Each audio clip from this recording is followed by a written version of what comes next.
3 generations to end what I have begun. Only a son or daughter must hear your song in the land I now rule. If they fail, as you know, Jama will be swallowed by time and lost forever. No! What have I done?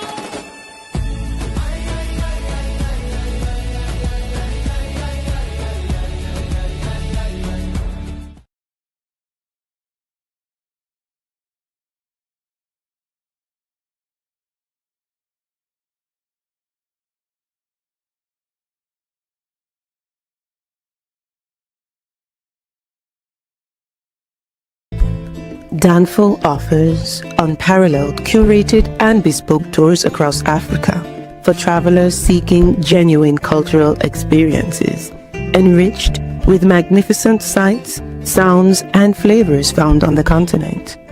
Each trip is reliably curated to ensure visitors are gifted with an immersive and authentic adventure.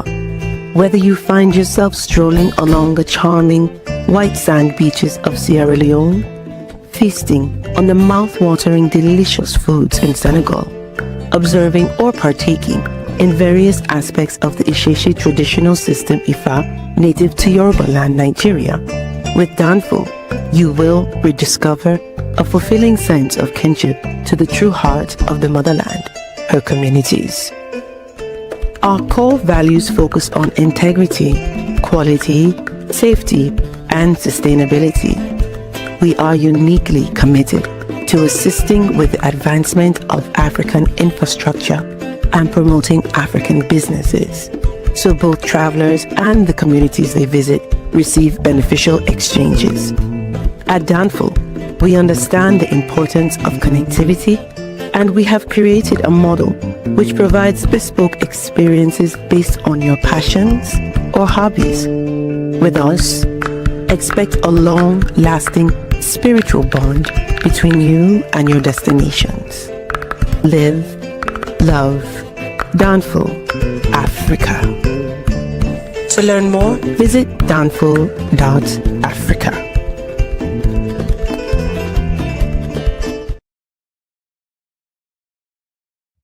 Peace, family. We are live again. Dynasty Mirror Search for Huru. Thank you all so much. Thank you so much for joining. Oh, you know what? I got one more commercial I got to run. Guys, we'll be right back. I'm sorry. I can't, I don't want these sponsors upset at me. We'll be right. History isn't just what happened, it's who we are. And now you can explore Africa's incredible past like never before. Introducing the new and engaging course catalog from aelearning.net, a world-class provider of interactive e-learning focused on Africa's rich and diverse history.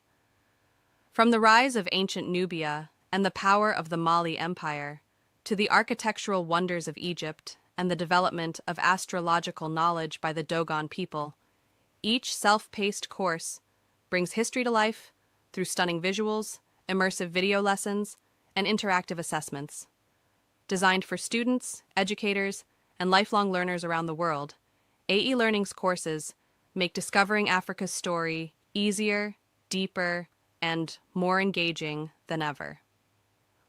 With AE Learning, education meets flexibility. Whether you're a student, teacher, or lifelong learner, our platform gives you access to credible knowledge, rich multimedia lessons, and tools that make learning African history engaging and unforgettable. Join thousands of learners already rediscovering Africa's past and shaping its future. Visit www.aelearning.net today. Start your journey through Africa's past today, because the story of Africa is the story of us all. AE Learning, inspiration through high-quality education.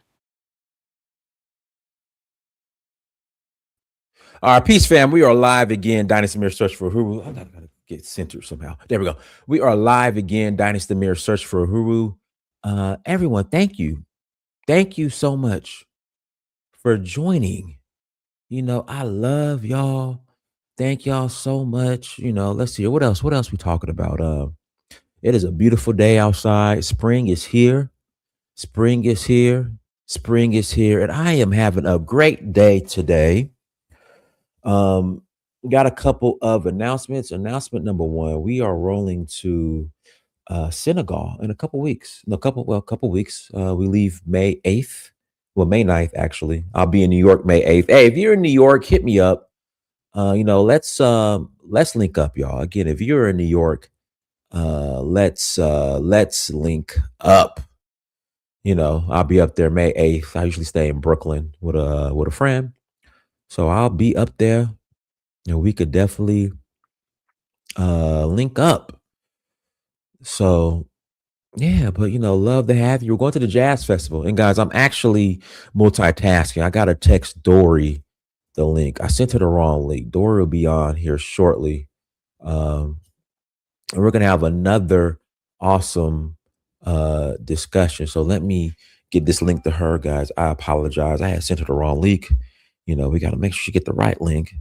Hold on, let me get this to her right now. There we go. And I think I did send her the wrong link. Let's see here. No, that's the right link. Yeah, it's lagging. Yeah, she got that Sierra Leone. Oh, there she go. I see her. There you go. I see you, Dori. I see you. Let me go through the, announcements. Then I'm gonna bring you on, all that good stuff. So guys, hit that like button, make sure you share, make sure you subscribe. Shout out to R Zuls, appreciate you. Yeah, so we're going to Senegal here, May 9th to the 18th for the Jazz Festival. So if you're interested in joining us, please visit Danfo.africa. Again, if you're interested in joining us, please visit Danfo, that's DANFO.Africa to learn more. We will love to host you, on one of our many excursions. Again, we'll love to host you on one of our excursions. We are also going to Nigeria in August for the Oshun Festival. Where else are we going? Nigeria in August for the Oshun Festival. Zanzibar in September for Safari Blue. And then we're doing Ghana and Ivory Coast in November, also Sierra Leone. What was I going to say? Guys, what's going on in the Strait of Hormuz does not affect Africa as far as travel. Okay. I just want to put that out there. All right. What's going on the Strait of Hormuz does not affect Africa and travel. Just want to put that out there. So yeah, so that's what's going on. Happy to see everyone. Let's do this. Let's bring on our host Dori Massey-Turay, the multifaceted, awesome director / hotel empire building. What's the word I want to use? There's a word. There's a word I want to use. I can't think of the word right now. Y'all know I went to the University of Georgia, but even though I went to the University of Georgia, it show is better than Ohio State. It show is better than Ohio State. Hotel connoisseur. There we go. The hotel connoisseur, tour operator, chief. What else is Dori? I'm trying to think of some more things for Dori. Even though she's from Ohio, it's okay. It's all right. It's okay to be from Ohio. What else is Dori? Currently in Freetown, representing the diaspora so well. She's such a great role model when it comes to the diaspora. Y'all don't understand the work Dori puts on behind the scenes. I don't know how she sleeps at night. I don't think she sleeps at night. I don't think she gets any rest. I think she just be working. Shout out to Dori. And we know Dori is in Sierra Leone because we can hear the wall unit in the background. Really? we know you in Africa when we hear the wall unit, because you got no central air over there. Thank you for having me. Thank you for the gracious, absolutely.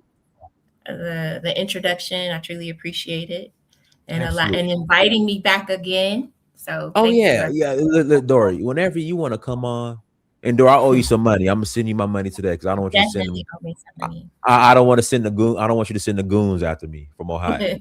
I don't want you to send them. But Mhm. yeah. So Dory's back on, guys. Listen, hit that like button. Yeah. I mean, Dory, you're doing a lot. We appreciate you. Like I said, you are welcome to come on here anytime you want to. You just let me know. Thank you. Thank Yeah, you. Dory. Hey, whatever I'm in Freetown, I go to the hotel. Dory sets me out with my cassava leaf. BSAP. Beast and BSAP, y'all. Dory be And looking out. plantain. And the Yeah, and then plantain. she put me on that ice cream too, that black cherry ice cream. Oh my goodness, that is the best. It That was black cherry. They had mango. They have all types of I had the black flavor. cherry. That black cherry was fire. I know you had eaten it before you even got back to the hotel. You left the store, ate the I whole did. pint. Right? I did. It was that Yeah. good. That black cherry ice cream is Mhm. delicious. House So of Dory, Beans called. What's going on? What's going on in Sierra Leone? What's going on in Freetown right now? Nothing. Is it rain? It's starting to get rain. Are you guys starting to get rain yet? So basically, our rainy season is from June to August, with August being the heaviest of the rains. Mm-hmm. So around this time in April, May, uh, I believe this is true. It may be a folk tale that they say, but Mm-hmm. we last week we had our first rains, and so Mm-hmm. basically it's telling you you'll get 3 rains before the actual rainy season happens. So if you haven't planted your seed, if your seed is not in the ground, you got 2 more chances. If your seed is not in the ground by that final third starter rain, Mm-hmm. then you're not going to have a good crop. And so I believe it. So I've been here for 7 years, and I believe that is how it happens. It happens three rains in a row. Dory, you said 7 years, and I had to step back for a second. I'm like, has it been 7 years? Because I got my passport in January of 2021, so Mhm. time has gone by fast. Yes, it has. It really has. It Because you got definitely has. yours, April of 2021. Is that Desmond? Yes, it's Shout out to Desmond. Desmond. Shout out to Desmond. How you doing, brother? I'm good, Desmond. How you doing? Man, I'm doing great. Yeah, we're looking for you. Are you gonna be here on the 1st? This is not a phone call. Oh, it's not a phone call? No. Okay. Oh, That's Desmond what's still can say, Desmond can come say hi to everybody if you want to. Mister.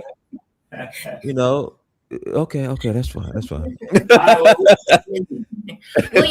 was here. I was here before Right. I received my passport. So I actually got here January 2019. Mm-hmm.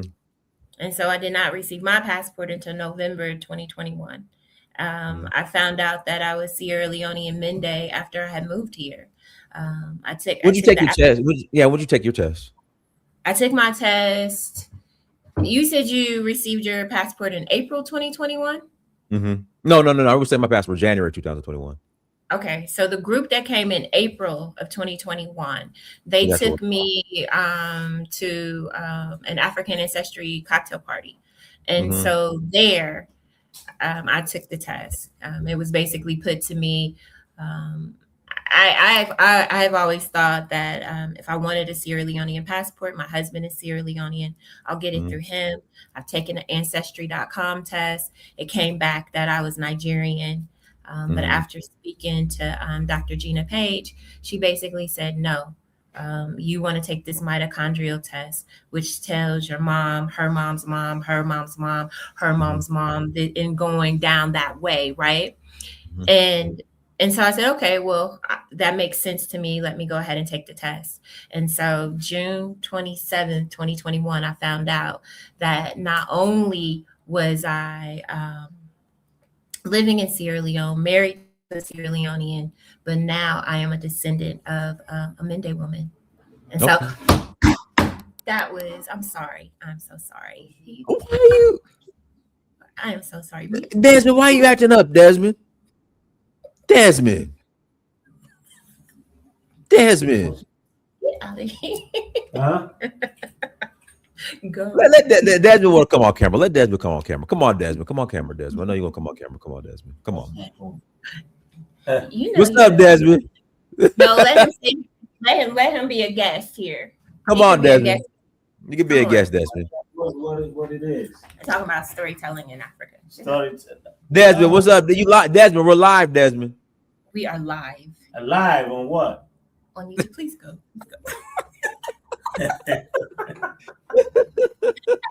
What you're doing? We live on you, Desmond. We live on YouTube and Facebook. We live.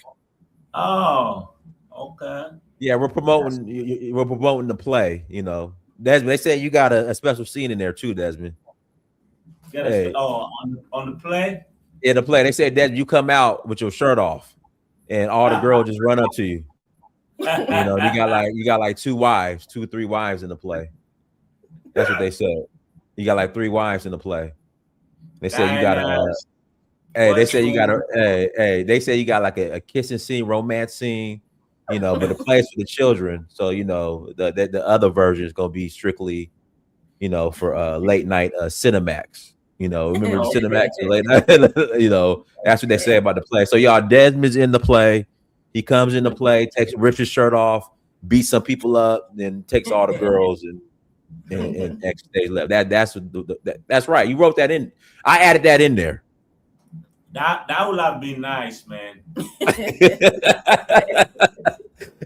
know how that goes.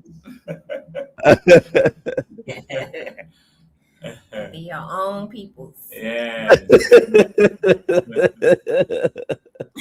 Yeah. So Dori, tell us about the play. You know that's coming up. You know, tell us, and I owe you some money, Dori, for I'm sponsor a couple tickets. You know, because y'all, you know, the power. Yeah, this is the power couple in Freetown. These two, though they're humble right now, but this is the power couple.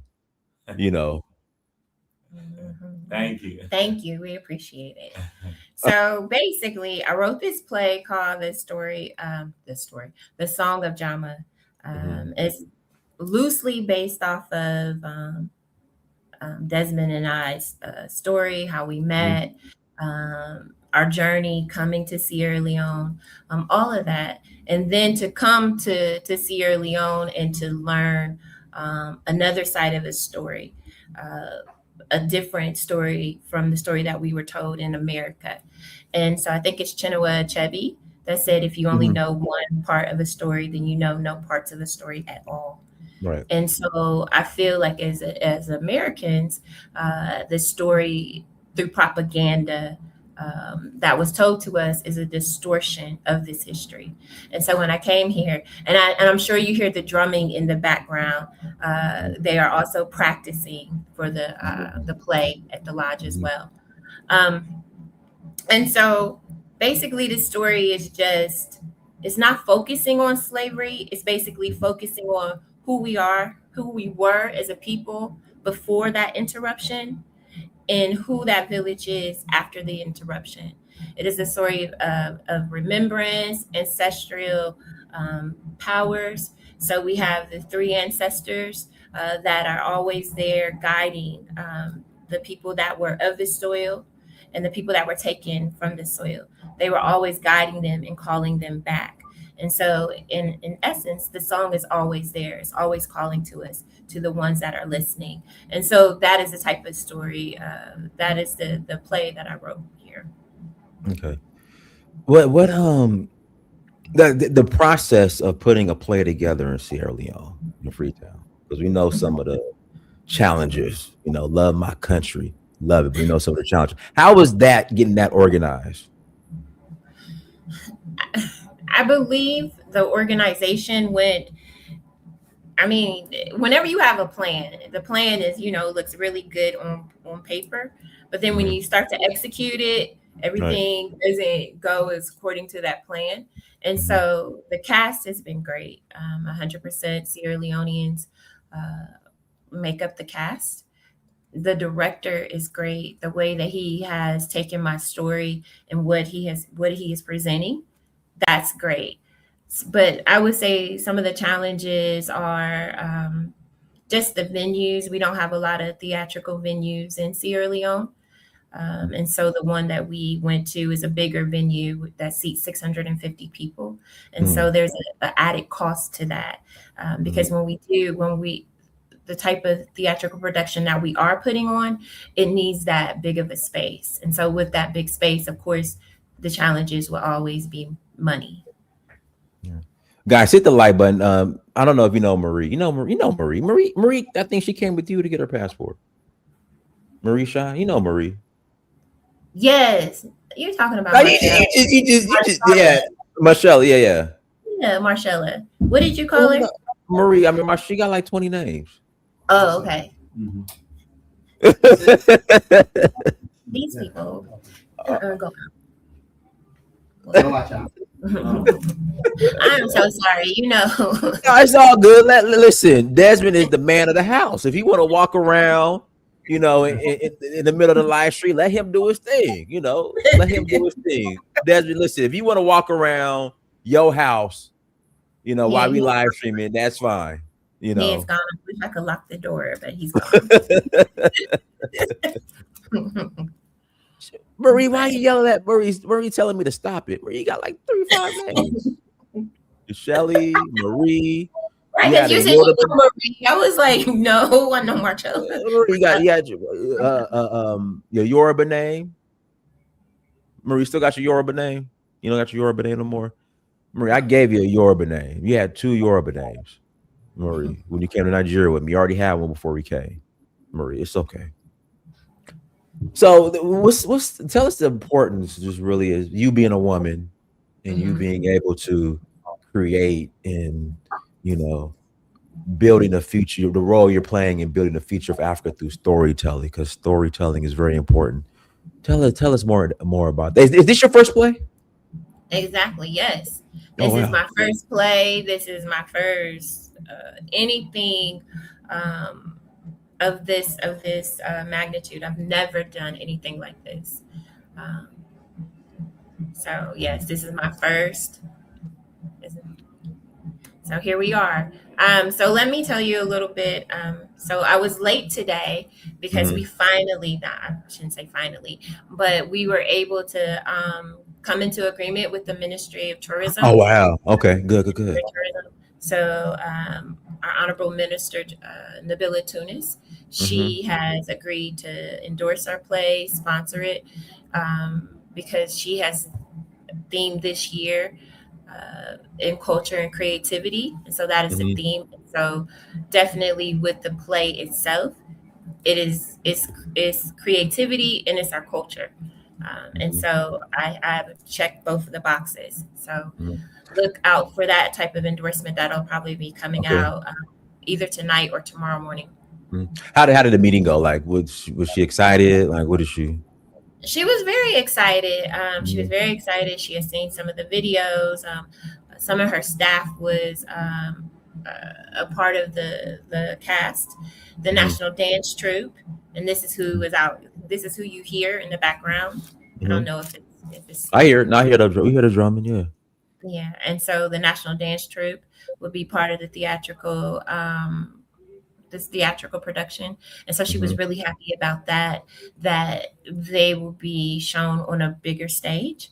And so I mean, I think it is really good in the story that we are telling. Like I said, is not completely focused on slavery, but it's focused on that rift, who we are, who we were before the rift, and who we are going out of that rift, and what does that look like, and how can we get back into community and working together. What are your thoughts on the actual like riff and us getting back together? Because it seems like the riff is getting wider. If you ask me, what do you think? I definitely. It all goes down to the stories that we've been told, and so if you have a distorted outlook of in history, then that distortion affects your identity. And so we were taught that the people here on this side of the continent sold us into slavery, right? We on the other side of the continent, or the people that was taken away from the soil, we feel some kind of way that we were abandoned by them, right? Mhm. And then we were told a story also about them, that they were uncivilized, that they were savages. Mhm. It's a distortion of our history because it's very complex. It's not it's not something that you can just, it's not a one size fit all.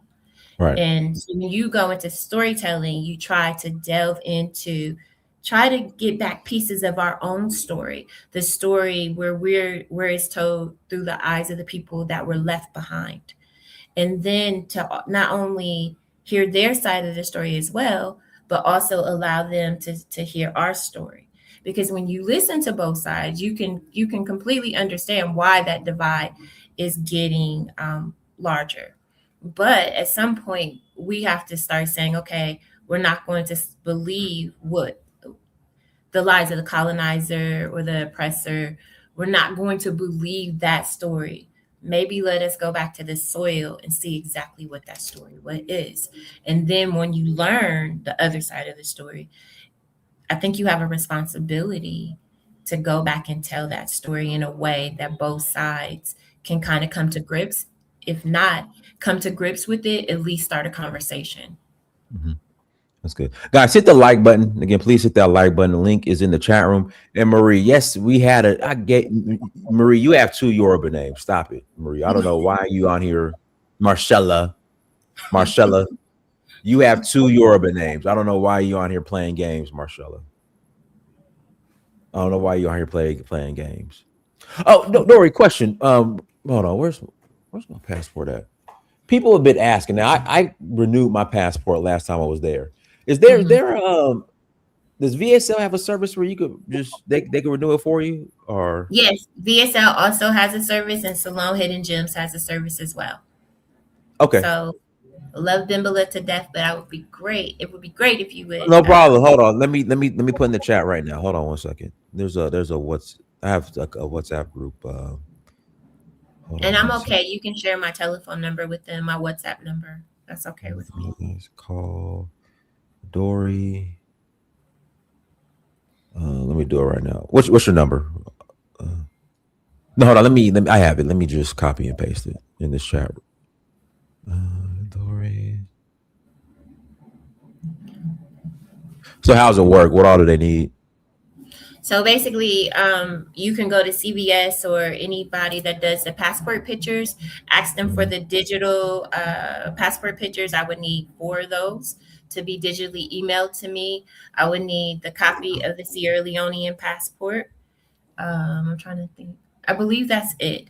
If not, once they contact me, I'll let them know. But off the top of my head, I know those are the 2 things that they could email to me, Mhm. and then I'll give them the rest of the process. Yeah, so everyone go through Dory. I put it in my chat uh, our group from my group from 2022 to also go through you. So you guys go through Dory.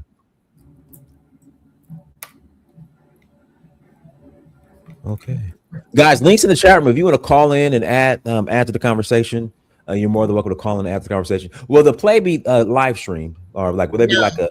You need to do a link where people could pay, if Now, for possible. the very first time, we were very adamant today in the meeting that this Mhm. is something, because it was written in Sierra Leone by us Mhm. for us, Mhm. that these first 2 performances should just stay with us. Mhm. So if you can make it here, you definitely be able to see it in person. Mhm. But it's just something that we feel that it should just stay with us. And then eventually we will live stream it, hopefully bring it across the waters to America. I am in talks Okay. with a couple of theaters in America as well. Mhm. So we'll see. Okay. Yeah. So again, guys, in fact, I need y'all in the chat room to match. Was it 4 people? I'm doing 4 people, 4 tickets. Yeah, I'm yes. doing 4 tickets in the nosebleeds. So I need y'all to do everyone in here to do 4 tickets as well. All right. I need you Mhm. guys to match. How can if they want to send money to contribute, donate, what can they do? How can they buy tickets if they want to buy or Yeah, if what they want to buy the tickets, they can definitely Zelle me. mhm. What's My your Zelle? Zelle is info at Uh-huh. salonhiddengems.com. Danfo.com. I also have a Cash App, which is $DS Mass MASS 25. All right, guys. So I'm going to put the link on the screen. So that's the link right there. The Zelle. So if you guys want the Zelle, and then what's the Cash App?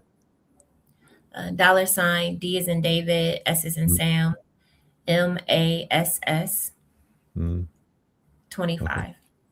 25. Okay. How about if you match my contribution? Okay, y'all. Everyone match. I don't. In fact, call in and tell us your contribution. Come on, call in, guys. We need some people to call in. Click on the link and call in. If you got to turn your camera off, that's fine, no problem. If you don't want to show your face, because I know some of y'all shy, that's okay. But Quinto, I know you. I know who that is. I know who that is. Quinto, she's the one that asked you to match her contribution. Yeah, I know who she is. I know who she is. I think I know who she is. She wants you to match her contribution. She got her passport through the our program too, right? Yes, that's great.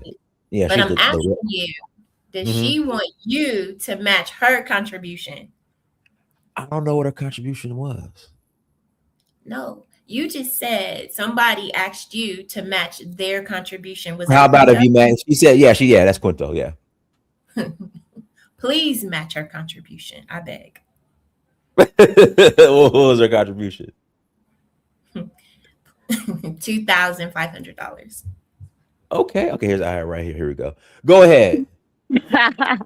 Peace, family. How is everybody doing? Now, I was messing with you with saying go ahead and match me. You don't match it too. Yeah, we want people to match it. $2,500. Yeah, y'all match that. Oh, she can already say it while I was getting on here. No, I was just being funny. But really, what I will say is match in the energy that is going towards this, because this is a remembrance, a coming together of who we are. Because if we don't remember who we are or who we were, we won't remember who we are. We won't know who to be. So this is a very powerful piece. It's with the acting of it. The encouragement is, as we watch the actors, that we remember to be. Because sometimes in life, when we were younger, our mothers would say, go in the store and don't act this way. Something I started doing with my children was not to say, don't act. I want you to be. Remember who you are. So be respectful, be kind, because we're not doing an act here.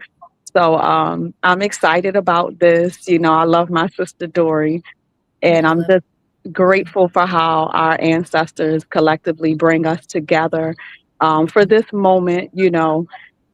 While you said, Dinus, you said something along the lines of the kind of like the void between us is growing. I actually feel like it's coming together. It's challenging, especially with Sierra Leone, more than some other West African countries. It's challenging.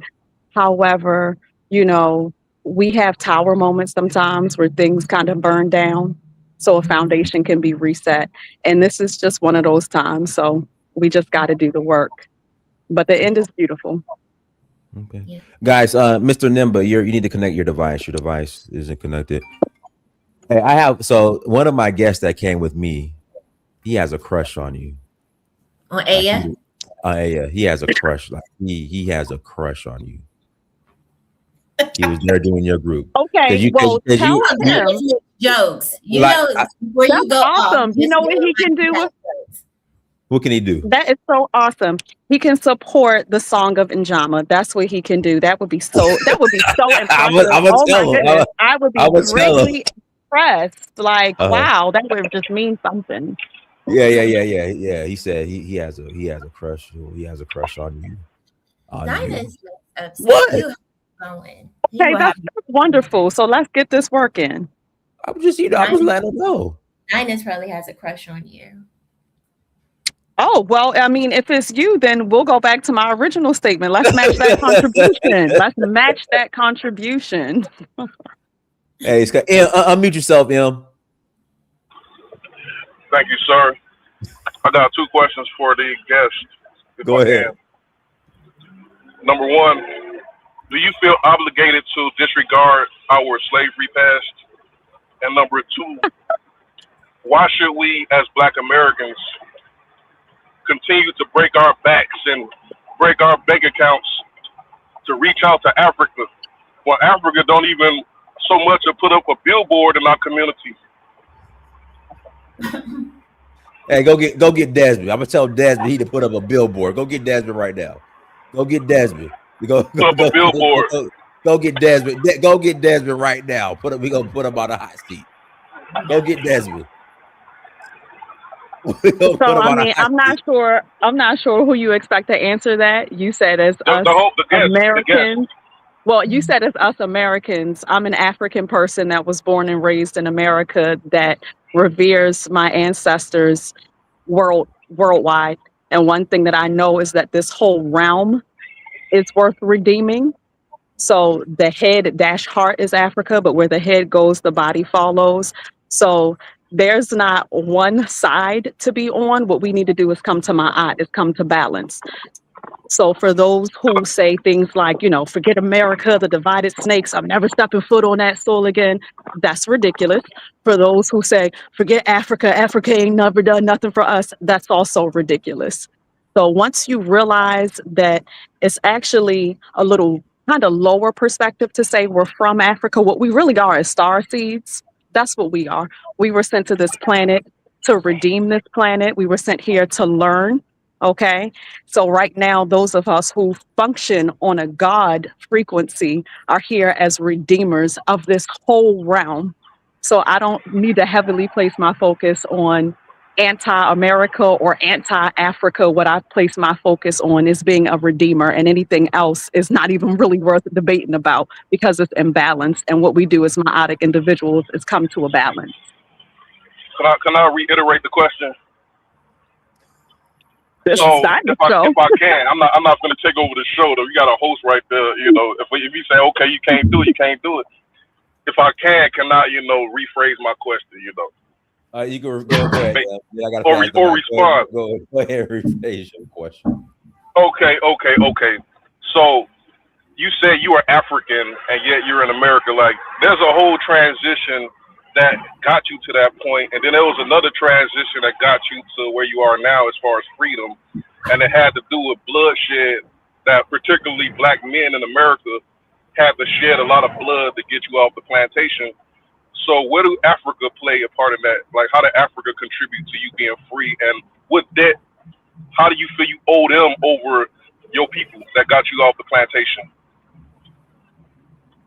So you just used some words like over, and the blood was shed here, particularly by men. The first shedding of blood is always the divine feminine, is always the divine mother. I mean, we had to kill a lot of white people. Whether we look at that as Mother Africa or whether we look at that from the divine wombs from whence we came, we don't do patriarchy, we don't do matriarchy. Once again, we do balance. So I know in America right now, we're dealing with a comprehension crisis. So if you understand anything I just said, it came to balance, and it was not dismissing my ancestors that were put in chains and taken on the good ship Jesus and brought across to this land. And it doesn't dismiss any of my ancestors that shed their blood right here in this land that I also revere and honor, because again, this whole realm needs redeeming. Africa was the foundation of civilization. And where the head goes, the body follows. So if you can comprehend that there's not an either or, it's a both and, because I'm Ma'atic, so we do balance. Okay. How many white people did Africans kill to get you free? How many white people did Africans kill to get me free? To get you free. Do you mean what? How many people? How many wars did they wage to get you free? Actually, they waged a lot of wars. And if you mean whites as in white skin, they waged a lot of wars. The first wars were fought right on the. I mean, your particular right genetics. Wait a minute, you asked the question. Did you want to hear the answer, or did you want to keep hearing yourself speak? Go ahead. I'm going to get off though. Okay. So history, our story, actually not his story, our story lets us know that after some of those kings who were deceived, who were coerced, and some who were just downright rotten and selfish, some who sold other Africans into enslavement, that after they realized what enslavement meant to Yorugu, to those devoid of spirit, and that men, women, and children were being raped, and that they were building their churches on top of where they slaughtered us. Once they realized what enslavement meant to the white person, because that didn't mean what it meant to us in our brains, because we didn't have such a wicked concept. So once they found out what that meant, the first rebellions were fought on the shores of Africa, but it was too late. And one of the reasons why it was too late is because before the European enslaved us, before the Arab enslaved us, one of the problems that we had was divisiveness, was us being divided, was getting the idea in our heads that men were a little bit above women, was getting the idea in our heads that this group of original human African was a little bit better than another group of original human African. So once we deal with our problems and once we stop being so divided and understand who we are, then nothing can stop us. Where there's no enemy within, there's no enemy without. So if you look at our story, you'll know how far we've been fighting this, but the biggest fight is us dealing with ourselves. We need to understand and not be divided. Kidola, go ahead, Kidola, unmute yourself. Oh, thank you, Dennis. You know, I like what I'm hearing and everything. But I also want to go to this, I'll ask the two sister questions. You see, we had this before from a guy called Tariq Rashid. He was a strong Pan-African, Pan-Africanism. What I'm scared of, do you think a few years from now, you people will turn against African, just like the way Tariq Rashid turned against African, and make fun of African and mock African? Apart from him alone, we see other ones that came to Africa that do a 360 U-turn and call Africans, the Africans, they're not like Africans, and Africa is never like that. So I just want to know if 10 years from now or 5 years from now, if things will change for them again. Thank you very much. I can answer and then Aya can go. For me, sir, last week I just celebrated my 16th wedding anniversary with my husband from Sierra Leone. So I'm home. I don't foresee me being like the guy that you mentioned. I don't know who that is. But for me, I'm home. Aya. Well, I do know who that is. And as far as the future, one thing that I notice about how the Most High Mother and Father works is that it's typically done in a remnant. And it's not done by people who have been seeking limelight, people who have been seeking to make a name for themselves. So really, I don't even worry about what somebody else may do or how they may flip-flop on you in the next 5 years, 10 years, whatever. We're on divine assignment. So those of us who understand who we are, there is no flip-flopping. We are who we are. So, you know, those of us who aren't led by whoever is popular at the time or whoever has the loudest voice, but whoever has the rooted spiritual voice and whoever's heart is correct. Like those are the people who we look to for inspiration and encouragement. So we're not flip-flopping. So it don't matter what else anybody else does. Yes, we're here. All right, Africa, go ahead. Yeah, greetings to you guys, sis and Dinus. Yeah, it's nice to see sisters coming over, and I think we need more sisters coming over than some of these guys who pretend to be Pan-Africans and obviously coming just to go back to the States and pretend to be with us, but really they're not. I understand, Kidola. I understand your concern, but the reality is you're gonna get people like that. The world that we're living in, you're gonna, no matter how many people you have out there, you're gonna get some wrong uns. But the main points I'm going to add here is that people in the diaspora, African Americans or Caribbeans coming to Sierra Leone is nothing new, and going to Liberia is nothing new. And for them to do more in-depth research of their ancestral home. That's very welcoming. And also if people want to come, for any type of reason, whether it's spiritually, financially, whatever reason they want to come to the continent of Africa, is the ancestral home. I mean, how many people are coming to Africa as we speak? That not actually have any, that have no connection to the continent. Most of the time I fly into Africa, you have the plane full of, non-African people, but when they live in Africa, the plane is full of African people. Yeah. So what are we talking about? Mm-hmm. So we need a lot of sisters, brothers and sisters. We need the good ones, back in the diaspora, to connect to the people. And also, to be honest with you, the Pan-Africanism and our history need to be taught. Our people in the continent. I mean, Dori, for example, you're in Sierra Leone. Not a lot of people know the Sierra Leone history itself. When I was young, we used to learn a lot about Sierra Leone history. But today, I doubt if it's actually in the curriculum. I come from a family who invested a lot in that country when it comes to education. Okay, I have, senior politicians who actually went to my parents' school in that country. And, our parents made sure they invested a lot in education, to advance, our people's future. And I mean, that's very welcoming, for you guys to go there and educate a lot of our young sisters, our mothers, to come to the continent and learn from, from the history. And Sierra Leone is one of the best place to go, if you want to learn about the African American or the Afro Caribbean history. Is the best place to go and start. It's a good starting point. I said that the last time. And you can see, if you go around Freetown, you can see the landmark of the Maroons, and also the tiny minority African Americans who joined them, from Nova Scotia and so on. It's still there. Yeah. And for a fact those people manage to assimilate well in the society based on the type of people we are. We are very accommodating, compared to Liberia. And, so, I mean, come to Sierra Leone, come and get your Sierra Leone passports, do some investment in the country. There's a lot of potential in that country. And we're just recovering from a war, time will tell. That's why we say in Creole, time will tell.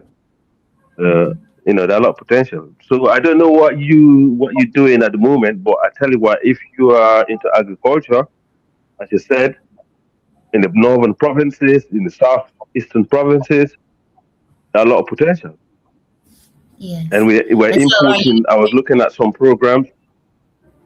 Sorry? I'm sorry. Are you here now? You're in Sierra Leone now? I'm not there, but I do go there every 3 years. Every 3 years I do go there because I got a family over here in the UK. I live in the UK. Okay. Yeah, I live in the UK, but I go there every 3 years, and I have people that I employed, and I got people that I look after, and I try my bit. Mm-hmm. And as soon as my kids get to a certain level of education, because unfortunately the education system is not as robust as it used to be, I will migrate. I'll take them with me. Yeah, definitely. Yeah, sister, please, I want to apologize to you. The sister that's married for 16 years, I just want to apologize to you. I didn't mean what the question asked. Right. I didn't mean to offend you or wherever. I'm very glad. Congratulations for your marriage. I think you're not even American anymore. Because being with an African might take a lot of strength. There's a lot of complications. You have to be a little bit patient and everything. Nice one, congratulations for your marriage. You're born like a St. Louis now that American. Let me just put it like that. So congratulations, please. I don't mean to offend you people. Yeah. I just asked a question. No.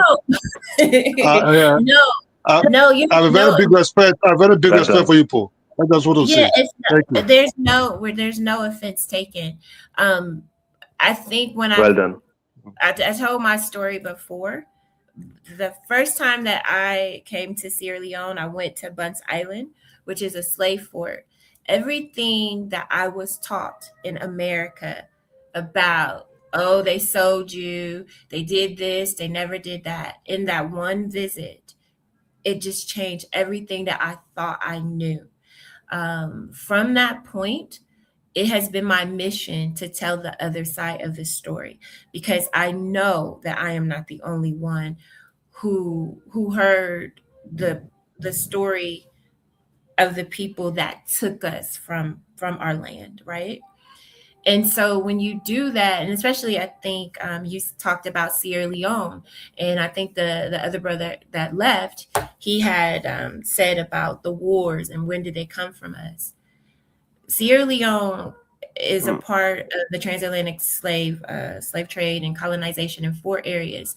First, yes, enslavement happened here. They were the first country in all of Africa to welcome us back as African Americans, people who were in Nova Scotia, wherever you were, they welcomed you back. Maroons. The third part was they also, when slavery was abolished and it was against the law, it was illegal to come here and take people from West Africa, right? They were the first country that intercepted these illegal cargo ships leaving here. And so this is why when you say Sierra Leone is accommodating, you have Nigerians, you have Congos, you have people from Gabon, you have all of these different nationalities in Sierra Leone, because the slave ships that were still taking our people from here, they intercepted them to make sure that they could not leave. They couldn't take them back to Gabon. They couldn't take them back to Nigeria. They couldn't take them back to the Congo. And so they are here. And so this is why we say that we are accommodating. And so the fourth thing that Sierra Leone was one of the first countries to do, and we should be proud of it, they did the reparative justice when they are inviting us back home. They may not have, they may not completely get it or understand, but this is who we are. This is the people that we are to bridge that gap. And so if you do live in the UK and you want your children to be able to come home, they can do that, and you're not missing a beat. But who we are, our identity is made up in the distortion of a lie or the truth that has been taught to us. And so that is what I'm hoping the Song of Jama does for us. Well done. Yeah, absolutely. And this is why, sister, most of the time when I'm here on this platform, you probably follow it sometime, I argue with people. And I feel like they're so ungrateful to that small, tiny country. And you just mentioned William Wilberforce. He's the one that actually went and built the fort. When we contributed, we actually, Sierra Leone, people don't understand this. Sierra Leone was part of Guinea, Republic of Guinea, surrounded by the country. It was taken out, it was carved out, and people were added on to that land from all over the world. And that's when I say, when people talk about who lost their life fighting the Europeans, people don't understand the great man like Sengbe Pierre, Baibure, late Alma Massey-Turay, Alpha Diallo, all the way. These are the guys that we know as the real original Pan-Africans who actually, laid their life, for Black people and Black freedom, including those that you see in that region today. And these are known, respected figures. So we have tried our best. We know our people and we value our people and we value ourselves. That kind of manifests, in us as people globally. And it's all about valuing yourself. Take some pride in you. Stop attaching yourself to other people. Know who you are. But yeah, I appreciate the work that you're doing, sis, both of you. Thank you. You're welcome. All right, guys. Links in the chat room. If you want to call in and add to the conversation, you can. And for people who are new, I'm going to play the trailer. Oh, here goes Prince. Oh boy, go ahead, Prince. Yeah, hello there, Dennis. Hello to the guest, two lovely ladies. Hi, how are you? Yep, remind me of some of my aunties back home in Ghana. It's always refreshing for me as a native Ashanti man when I see brothers and sisters have an interest on the continent. It's something that hits me right in my heart. And as an Ashanti, nowadays, I've got to take a lot of stick because people automatically think, oh, Ashanti gets sold everybody into slavery. which is something that disturbs me. But if I can just make my contribution here by saying, I hope the way to bring the women contribution is a real one, because women have always been at the heart of what we do. But in Africa, it is always done in order. You know, we have women who step to the front, literally save empires, like Lia Santo and so on. You know, so when I see our elder mothers here in America from Jamaica, I see that trait is naturally within us. You know, but I always remind our ladies, especially those who don't know of the African culture, that there is a role, that a man is still the head, right? But there is a role for the woman, right? A very powerful role. The reason why I say this is because I often get worried, because a lot of our sisters, when they come back, they confuse feminism with the way the woman's role is in Africa. So I guess especially when I hear the Egyptology, which is all well and good. I'm a Bible-based man, but it's all well and good. But there is a role, and I guess I get worried because these Westerners often start things like this, but in the background you see that they got the agenda of the feminism coming through, the lesbianism coming through, and we just got to be aware of this. From Black Lives Matter that was hijacked, all the way to they've always got that agenda. And they're hell bent on pushing it onto Africa in particular, because in our society we really don't allow that. Okay, so I'm just worried. I hope this is not something in the end that is somehow, you know, where they got their fingers in it, and then later on we were regretting it. But if it's from a genuine place, I love it. I always want to hear what the sister's up to. But we were put on a slave ship together, we were colonized together, and we're gonna come out of this together. So I hope it is not along the line something to do with separating the man from the woman and uplifting the woman above the man. I hope that's not what's happening. So that's my only little contribution there. That's my only concern. So Okay. Yeah, that's all I have to say to it. Thank you. So let me go first, and then I'll let Aya go because I'll be real quick. Like I said, when I came to Sierra Leone in 2019, the way of the West and the patriarchal system of the West, when I came to Sierra Leone, I found that is not our way. Aya said, she talked about the Ma'at. That is an imbalance. And so me and my husband are in balance. He is not ahead of me. I am not ahead of him. Some days I may have to lead, and some days he might have to fall back. Some days he may have to lead, and then I have to fall back. But we are always in balance. I have gifts that will protect my husband. I will walk into a room and he is talking to someone, and I will tell him, no, that person is not for us. And he listens to me because we are in balance. So he does not rule me. He does not control me. We live together in harmony because we are in balance. Go ahead, Aya. Ashe. So to reiterate what Dori said, you spoke of two ideals that came from Europeanism, patriarchy and feminism. They both come from Europeanism and European centricism. So the African way, as Dori said, is complementarity. It's balance. There is not a man that can be my head because there is no blockage between me and the Most High. I cannot be head of any man because there should be no blockage between him and the Most High. So once we understand our roles as partner and we throw away these Europeanized concepts, then we're actually in proper function. Feminism was because in European society, the white men were oppressive to white women. When we reach back before Arab invasion of Africa, of Kemet, you mentioned Egypt, it was called Kemet, the land of the blacks. So when we reach back, we do find that our men were not over us. They were not seeking to dominate us or control us. Men are protective in a certain way, just like women are protective in a certain way. Because this realm, this earth, that's why we call it Mother Earth, is feminine. There's certain womb wisdom, intuition that women have. And when a man is wise enough to listen to that, then they're in the right direction. When a woman is wise enough to listen to a man, to follow the lead in the areas where he is strong, then we're going in the right direction. So to say, well, you know, man is the head, that's from European thought. That's not from our thought. No. So, and I not. understand you're saying you're Bible-based. I Where you used coming to be from, but it's not. Bible-based, and now I'm Afrocentric. No, So I'm let hearing. me Hear me say out, real sister. quick. Let me finish this one Yeah. statement. Something I believe it was Nana John Henrik Clark, one of our esteemed ancestors, said. I'm not trying to tell you to throw away your religion. You can keep your religion all you want to, but make sure your religion is in service of your freedom, is in service of your power.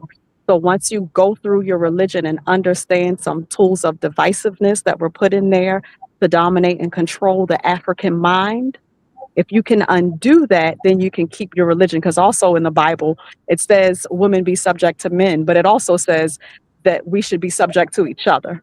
So that No. sounds more divine. So let's follow that scripture where Right. we're subject to the wisdom that each other has. Brilliant. No. In order to get started, Absolutely brilliant. Just to answer that, first of all, it is not a European concept. The Bible is not a European at all. It was taken by Europeans. Okay, it's not European. And if you're into Egypt, you should know that Moses was brought up in all the ways of the Egyptians. He was very much a black man, brought up in a royal household. Okay, everything started in the greatest of black, which was Egypt. So on that, so I understand where you're coming from, sister. Also, my awakening in studying the history of Egypt, I know very much that and being an Ashanti man, that is very much the man in charge.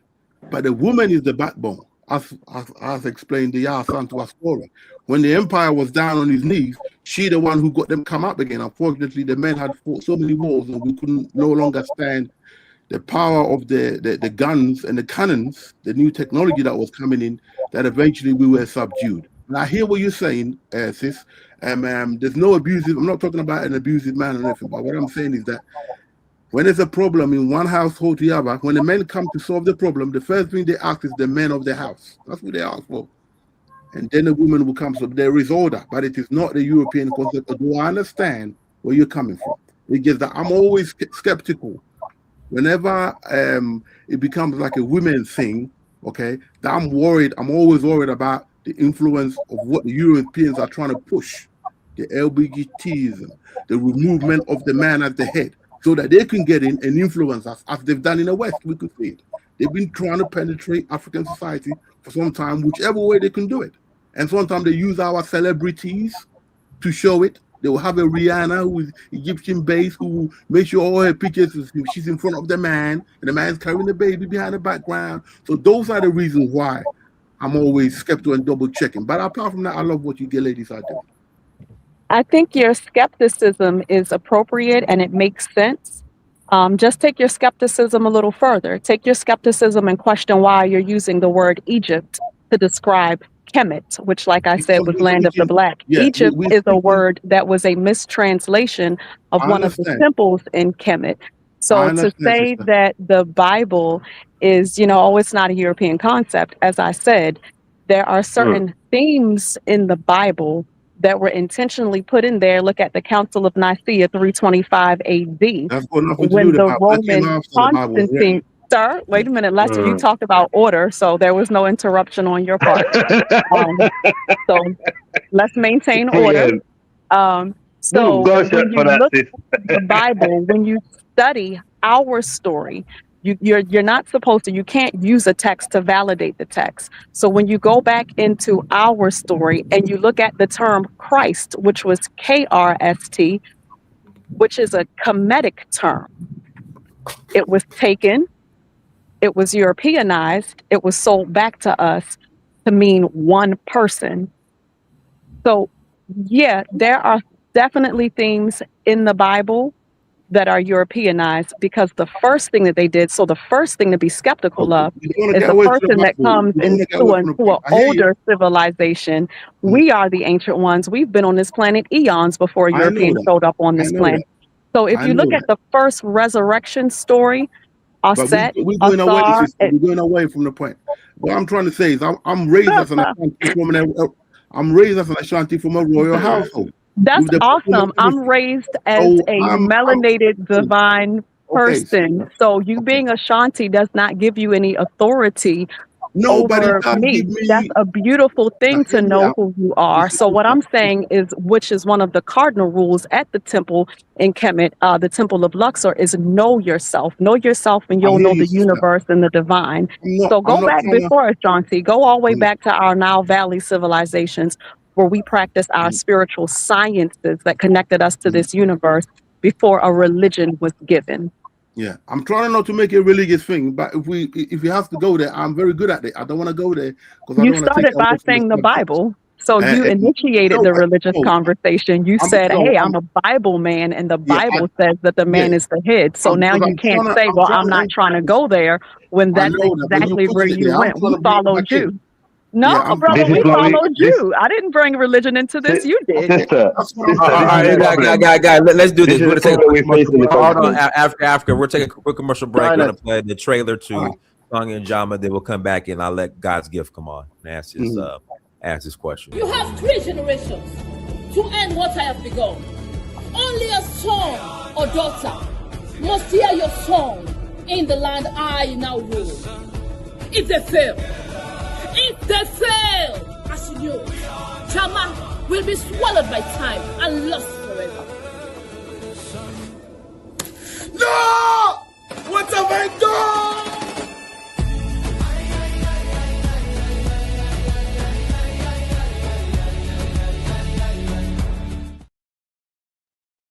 All right, go ahead, God's gift. Luke, I got to pass the mic. Go ahead, God's I gift. hear you. Hello, Okay. hello. Yes, I just wanted to say how good it is to see women on the panel, and I mean, there should be more women coming through on the panels and expressing their viewpoints as well, so we can understand their perspectives on our current situation in a global world. So yes, I do think more women should be participating, so we can get their dynamics as well, you know. And I think it's an absolute great thing, you know, because women have always been the pillar of our communities. You know, there's an old saying, behind every great man, there's a great woman. So I'm sure you've all heard of that saying there. You know, behind every great man, there's a great woman who's the backbone. You know, and that goes the same for communities as well. You know, in our communities, women play a major role. But unfortunately, what's happened is that, you know, the imperialists have started to use our women, you know, use our women against us, basically. So that's you can use an example of this as someone like such as Kimmy from the UK, the Conservative PM. You know, so basically we have to be careful. We have to be careful where we're treading, you know, because these imperialists, any opportunity that they do get to exploit us, they will use that to their advantage. And unfortunately, you know, most of our women have, you know, slided where they've, you know, got caught up, where they're being used, you know, being used in agendas which don't benefit us as a people, you know, on a global economic scene. So yeah, what I have to say is well done to the women for their contribution. I think it's absolutely fantastic. We need more women participating. You know, it needs to be. You know, there's another saying: 2 eyes are better than 1.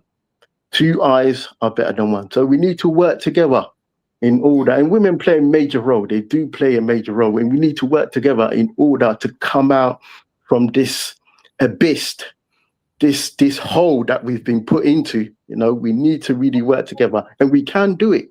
We can do it. We are making progress, but more needs to be done. And the men as well, I have to say, men as well, we have to step up. You know, we as men, we have to step up and protect our women, you know, from getting used, onto getting used into imperialist agendas.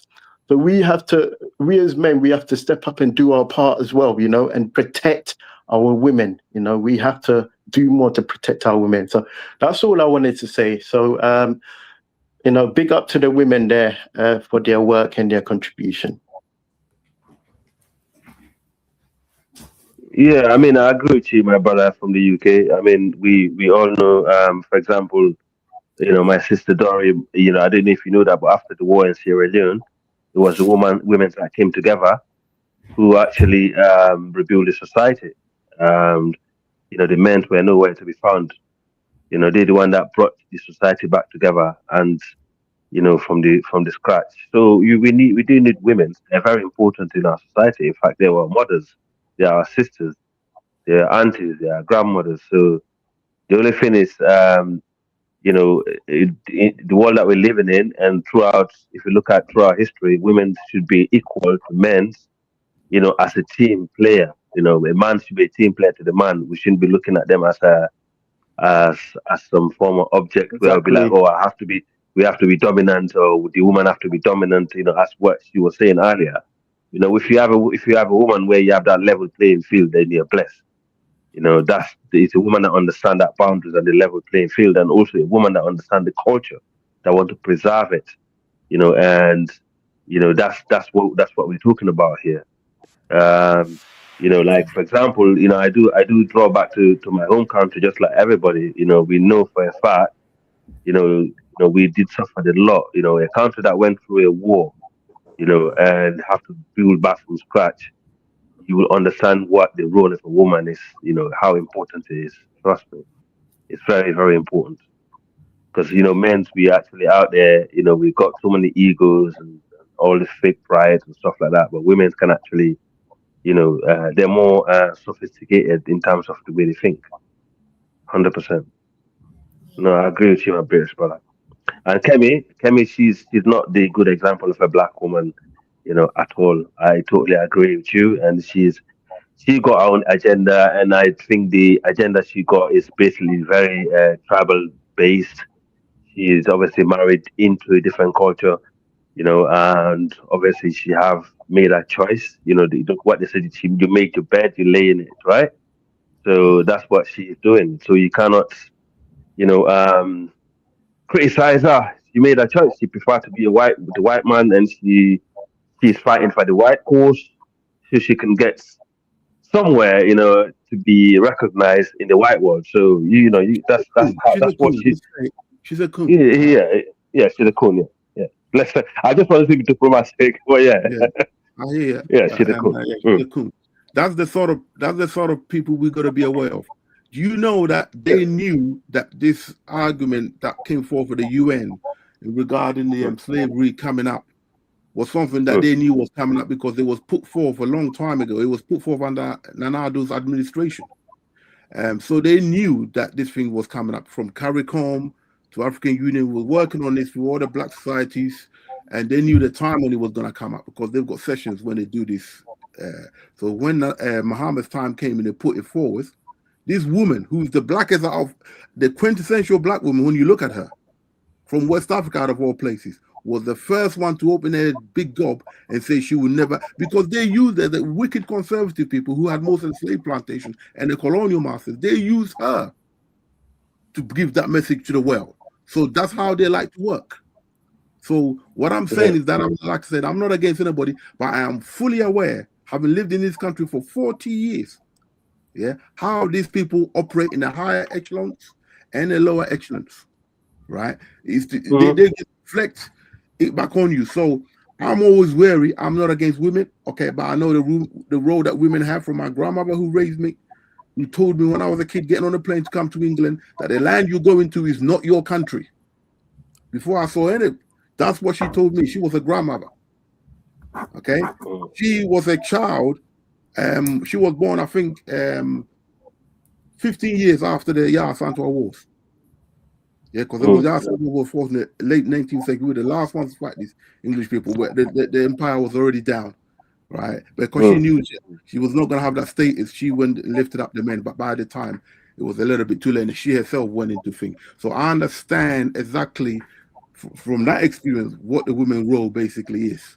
Okay, so but with Kemi, she gets it straight up and sell out. They know that they can't put the men, we could spot the men, but the women, okay, because they know that we hesitate to attack our women. Louis, I'll bet to differ. I'll bet you to differ. I bet to differ that it's not just a woman. It's not just a woman. Hey, guy. So we have a guest, special guest. You know, this is a debate between Prince Louis and Africa. Can we, sorry. Yeah. Oh yeah, sorry. No, well, I was just saying. I bet that even men's are just as bad. You know, we have men who are just as cool as a woman. So you know, she's not doing. Can you ask our guests a question about her play? You know, like, you know. Oh yeah. What's going on? You guys arguing about Kimmy in the UK. Go ahead. Well, but you know, what I was going to ask her is, what can you do in terms of helping, you know, in terms of history? I mean, have you been in touch with the Minister of Education in terms of, you know, revitalizing some of our curriculums in history? Because, you know, we can off camera, I can give you some details, and in the future, you know, we do have, you know, a lot of educational institutions in the country where I think, you know, if you can get enough people, you know, who want to settle there, I don't know about being, you know, full-time paid, but it'd be really helpful for some of you guys to contact the Minister of Education and see how you can actually advance, you know, in bringing a new curriculum in terms of teaching the younger generation of Sierra Leoneans about their history, because they don't really know their history in Sierra Leone. You know, I mean, the play that you're doing, like stuff like that, could actually help elevate that also. You know, where you can actually be in contact with different schools, because we do have good institutions, and also to start, you probably could start with the University of Forbay College. You know, and so where you can actually work with the Minister of Education, and I think I know the guy who is the Minister of Education. You know, you probably could be in touch and see if you can excuse. Sorry, Minister Saki. Yeah, I think it was Faki, and yes, I think he is a minister. Yeah, this play, the type of play that my play falls under cultural preservation, and so it runs more in alignment to civic education, and so that would be Minister of Information and Civic Education, which is Chernobyl. Yes. So yes, we have definitely reached out to him and to hopefully explain how this play should be some kind of way put into the curriculum, because it is definitely a culture preservation. As you said, Sierra Leone is still taught history through the lens of the colonizer, and we find that same type of history being taught in America as well. And so until we actually come together and create some type of curriculum that would benefit those that are still of this soil and those taken from this soil, we'll always have these type of conversations where we're where we're finding ways to divide ourselves from each other. And so we have to take our story back. It has to be stories for us, by us, not stories that are for us and not by us. So we just have to keep that in mind, especially when we start talking about other people who may have gone astray. And so when you look at it, even on the plantation, there was always somebody that if we're planning to escape tonight, it's going to be somebody in the bunch that's going to say, hey, massa, they leaving tonight, right? And so this is nothing new. I like that. It's nothing new, but like they said, when somebody show you who they are, believe them the first time. And so when we would see somebody that moves the way, I think he said her name is Cam. Kimmy Badenoch. Is her name Kimmy or something? Kimmy Badenoch. Right. So when you see somebody move like that, you're cordial to that person, and you just keep going, because you already know you and that person, you will never be in alignment. You will forever lose your energy trying to have that person see through the lens of working together and elevating our own story, because the way they tell it, we had civilization. We weren't savages. We had civilizations. We had trade routes. We had universities. We had all of these things before they came. They did not bring us anything new. And so until we start teaching our children from that viewpoint, instead of that somebody had to come in and save us, and when USA was cut out here, everybody had to fit. Why? Let's find ways that we can support ourselves. When we finally stand up and say, no, we are the only people that we need each other. And how do we go forward that way? And everybody is not going to agree with us. And that's just life. And so you don't really pay that person too much attention. And another thing about, I feel, in Sierra Leone, we always focus on problem. We stay too long in problem and not enough time in solution. So you say what that problem is. Okay, now what's the solution to that problem?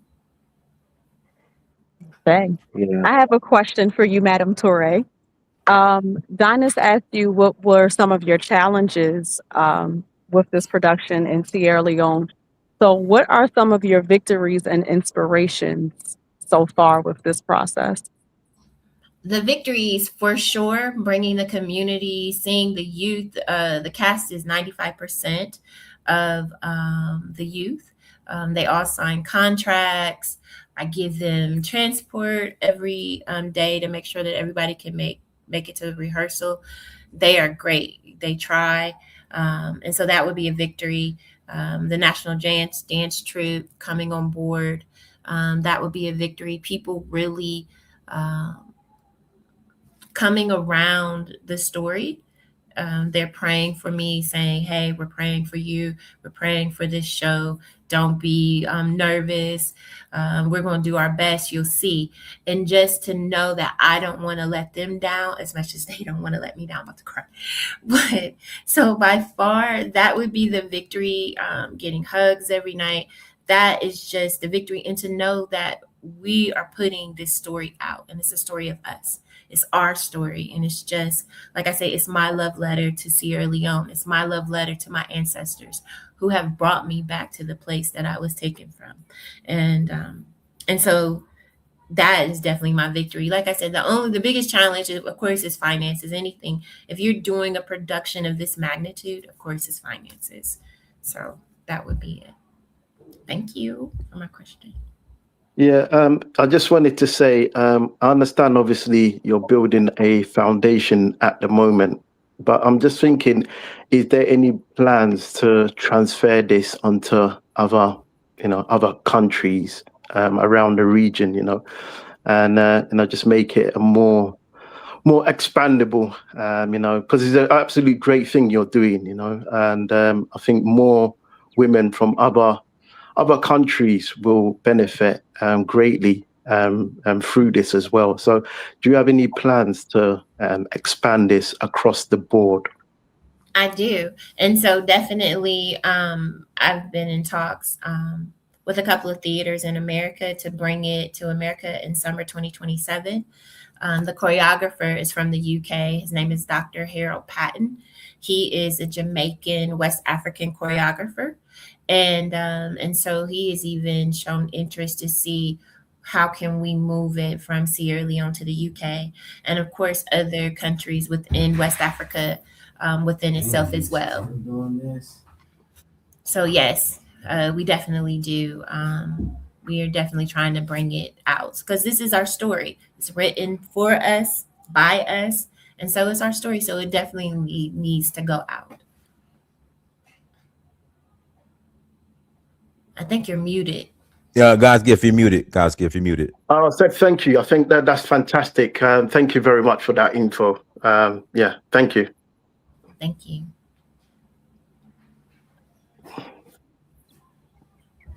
Anybody else? Any more questions?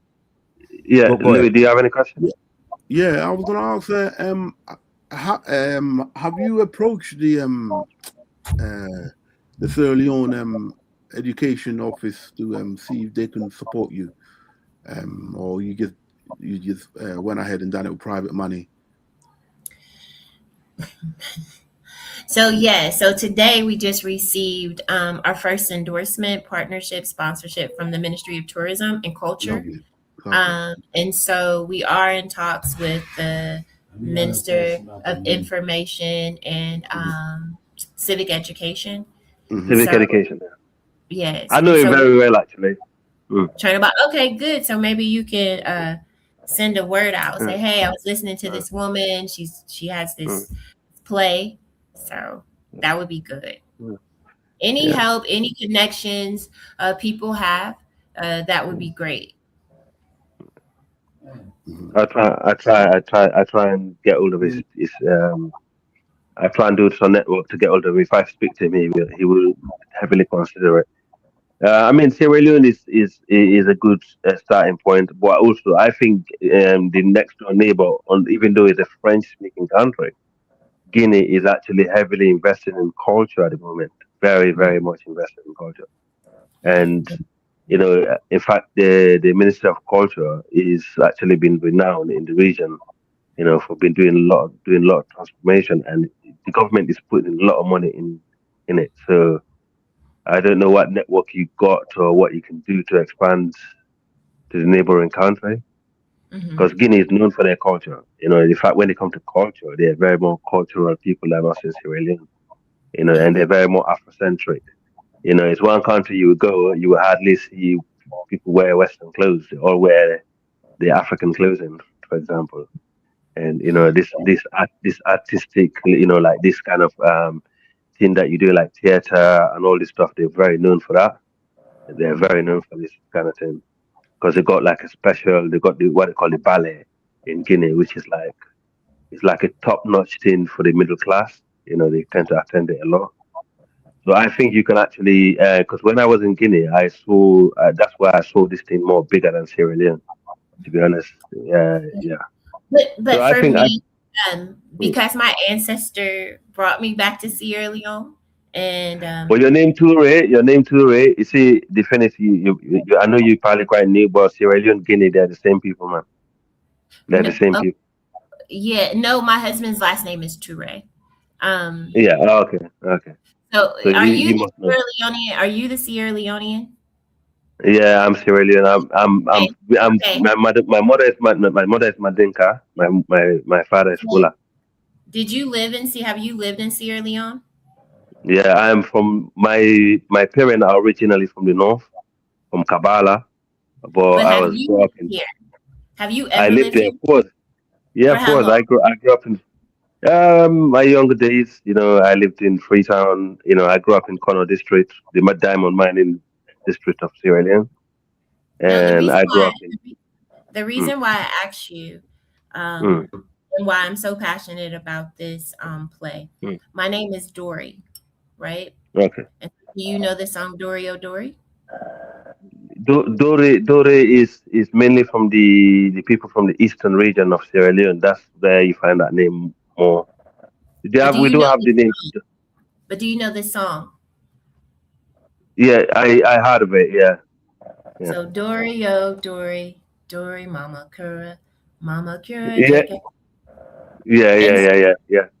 And so for me, and I think a lot of African Americans who were disconnected from the soil, when you have songs and you have these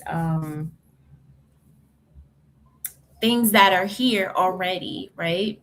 To let you know, like, you are where you are supposed to be. And that song always, whenever somebody says my name and they sing this song, like I said, I don't know how long you were here, but for the most part, everybody knows that song. And so this is something to let me know, like, yes, I have a DNA certificate that says I am a descendant of a Mende woman from present day Sierra Leone. But there's also a song that says my name in it. I can go on and on about coincidences to let me know I'm where I'm supposed to be and where the story should be put on. So eventually, yes, I would love to go to Guinea, Liberia, Ivory Coast, wherever, Burkina Faso, whoever wants to play. We are definitely open to that. But for this, right now, this is where it's going to be put on it. And Ms. Dole, if I can ask, Tori, if I can ask, do you, how long you been in Africa now? Since 2019. All right, okay. Do you feel or do you think that the story of our people in the Western world, do you think that has been told enough to the African people on the continent in terms of the younger generation? Do you feel it has been, because coming from Ghana, I only left there when I was 10, so the rest of the curriculum, I know they pretty much didn't talk much about it until you got to maybe just before the university level or so on, because they were so close, the government didn't want to divide tribes up and so on because we were so affected by it in that way. Do you think the time has come because there's something I'm going to be fighting for, which is for the curriculum in our schools, for slavery in particular, not just slavery or transatlantic, but the real history of slavery as well, with the Arab slave trade, that to be taught in African curriculum, because I think that time has come. For us to move forward, we've got to be taught it. Yeah, I believe so. I believe that you cannot, I think as far as, to me, you have to start with the transatlantic slave trade, in my opinion. That is where you see the most horrific of the chattel slavery. So you would have to start, in my opinion, the transatlantic slave trade. I don't think that we stay there long, but we also just need to let them know that we have civilization, that yes, this was a interruption in our lineage, but it does not define us, and that we did not need anybody to come and save us. We did not need anybody then to come and save us, and we don't need anybody now to come and save us. There is nobody superior than us. We are not inferior. We don't need anybody to feed us. As A has said, we are one of the oldest civilizations in this whole entire world. So when we know that as a people, we just stumbled on our path, on our lineage, and so it's up to us that are awakened to set that story back right, to try to bridge that gap, to create bridges instead of division. Right. I mean, Louis. Sorry, sis. Louis, I understand what you mean about teaching the trans-Sahara slave trade. Yeah, a lot of people in the West African region, in like the Muslim West Africa, they know well aware of the trans-Sahara slavery, and you'd be surprised. A lot of people do know, especially from the children of the Mali Empire. But the only difference between the transatlantic slavery and the trans-Sahara slavery, it was a two-way slavery. Okay, there was white people that were brought to the Sahel from what you call Turkey and the other part of the world, and also the black people. It went on for 5 years, bro, so that one day. Yes, yeah, but it was a two-way stream. Okay, but the transatlantic slavery was a one-way stream, and it was based on color. Okay, so this is a big problem. So okay, all right, okay. I understand. We need it all, and there's no way of minimizing them. They're both bad, and if anything, the trans-Sahara slavery went the longest. Yeah, and which I think you're right. Either way, they shaped our history, and to where, like I said, my people came down to be where we are because we was running away from the Arabs. We can only hold on for so long. So yes, they were brought to Mauritania, Morocco. During the Ghana Empire, that's when trans-Sahara slavery was happening, not during the days of the Guinea. Someone in the comment section.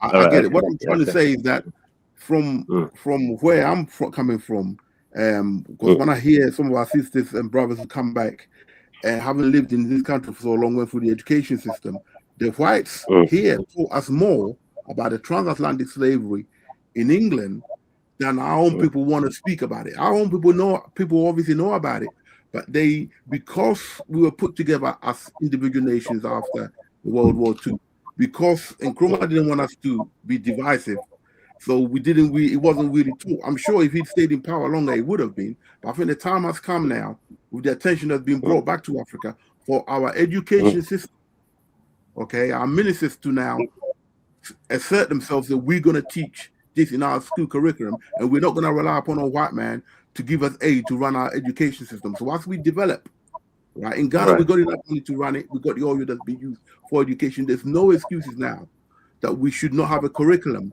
that should be educating the young ones coming up. What happened? Why are our brothers and sisters coming back? And they're so happy to be back. We got to teach. It's a fundamental. Once we do that, right, we then really, really move forward. So as a Ghanaian and with people in positions of power, when I get back, that's one of the things I'm going to be peddling for. Yeah. Okay, because it cannot go on too long. And through theater was when I was at school back in Ghana, one of the best ways they can get to our head, because black people is different. Vision. Very important. Well, you have theater. I remember people from the north, from Burkina, very north of Ghana, coming down doing puppeteering work. I was shocked how good puppeteering work was among our people. It's been for years, storytelling. The announcing stories. I had most of them through theater. So what the sister doing is amazing. And I'm hoping if you do get in touch with the Ghana ministry that they will allow you to come to Ghana, right? And trust me, try and give them an email. I don't know the education department too well, but I know the other places. That would be a good shot for you, and the English speaking as well. So it would be easy to get some of your stuff out across there. And we have a huge national theatre. It's not new to us at all. So I think storytelling, especially to our children through theatre, is amazing. And dancing and so on. That's how our kids' mind are easy gravitate. So good luck what you're doing. I think is great. Like with everything else, we need finance. So hopefully that will come to pass. But what you're doing is I commend that. Like I said, I'm not against women. It's just that my tentacles always go up because I know the fight we got in front of us as a people. Right. Yeah. Yeah. So I just wanted to come off from what Lewis was saying in terms of finance. I don't know how you going about in terms of acquiring finance. Is it something that you're using from your own your own funds? How are you going about that? So I have some donations, like my sister friend Aya, that has been generous enough to give me a substantial donation. But for the most part, is it's private. From me and my husband. Right. I think what we can do there is Dinus. I don't know if she can drop some type of link or some type of payment, and every time the show is on, she has do you have a payment link, Dori? Well, it's Zelle. I don't think you guys have Zelle. Guys, where are you based out of? UK. Yeah, I don't know how. Yeah, that's the problem with us. I mean, if you can get something on every time the show's on, every time Dinus is doing the shows and doing all this, we can obviously promote that. We can promote that on the channel for contributions, and obviously to help you on your way. Absolutely. Thank you very much. That's what we should be doing. I can probably get you a PayPal UK link. Can you pay through a PayPal link? Yeah, absolutely. PayPal's okay. But if you could get something broad for everyone to contribute in, so every time Dinus is on and doing all this content, panels, we can just promote it, and get people contributing. Yeah. Right. Yeah, Dori. If you could set up a PayPal link, UK link right now, that'd be great. So why these folks are here, But go ahead, Sam, man. Unmute yourself, Sam, man. Hi. Can you hear me? Yes. Hello? Yes. Hi. I would just like to ask the guests. I was inquiring about their play. Is this like a autobiographical in nature to play, or is it like some type of historical fiction type novel? And also, do you have a history of artistic playwriting in your past? And who's the author of the playwright, if you don't mind explaining that as well? Okay. I'm the author. Okay, that's excellent. And so basically, oh, Sam, I got Sam, man, turn off the playback. All right, go ahead, Dori. Wait a minute, I'm trying to see if they have a PayPal. think for the UK. I'm sorry. Okay, wait 1 moment. I'm trying to get that No you guys. So it's loosely based off of my story. Meeting my husband in 2009.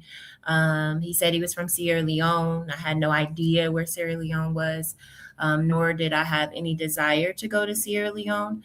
That was in 2009. We married in 2010.